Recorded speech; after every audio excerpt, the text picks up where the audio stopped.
نحمده ونستعينه ونستغفره ونؤمن به ونتوكل عليه ونعوذ بالله من شرور أنفسنا ومن سيئات أعمالنا.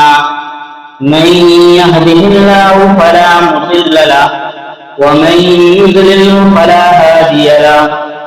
ونشهد أن لا إله إلا الله وحده لا شريك له.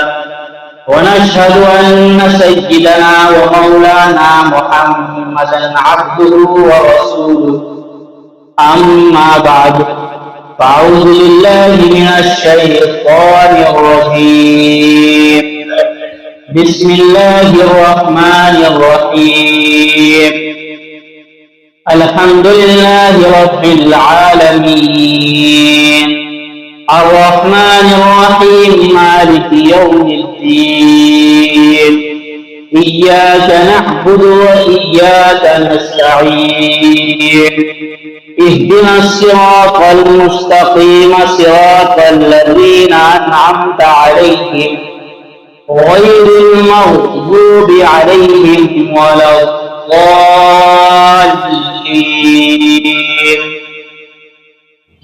میرے محترم بزرگوں اور دوستوں، اللہ تبارک و تعالی کا بہت بڑا احسان اور اس کا کرم ہوا کہ اس نے ہمیں اور آپ کو آج جمعے کی مناسبت سے یہاں جمع فرمایا اور کچھ کہنے اور سننے کی توفیق عطا فرمائی. حاضرین گرامی، ابھی میں نے آپ حضرات کے سامنے قرآن مقدس کی سب سے پہلی سورت تلاوت کی ہے. سب سے پہلے سورت کیوں کہا میں نے اس کو؟ حالانکہ سب سے پہلی سورت یہ نہیں ہے، بلکہ قرآن مقدس کی سب سے پہلی سورت اگر کوئی سی نازل ہوئی وہ کیا ہے؟ اقرأ بسم ربک الذی خلق. لیکن ترتیب کے اعتبار سے قرآن میں جس سورت کو سب سے پہلے لایا گیا ہے وہ سورہ فاتحہ ہے. اس سورت کی پہلی آیت میں اللہ تبارک و تعالیٰ کی تعریف بیان کی ہے.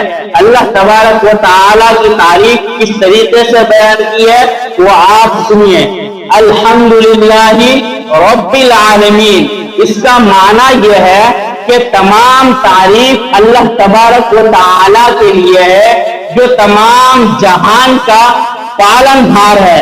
مطلب یہ کہ دنیا میں جتنی بھی چیزیں ہیں تمام کی تمام چیزوں کو دیکھ کر اس کی تعریف کے اگر ہم کوئی مستحق ہوتے ہیں تو اللہ تبارک و تعالی تعریف کے مستحق ہوں گے. یعنی دنیا کی جتنی بھی چیزیں ہیں تمام کے تمام کے تعریف کے مستحق کون ہے؟ اللہ تبارک و تعالی ہے.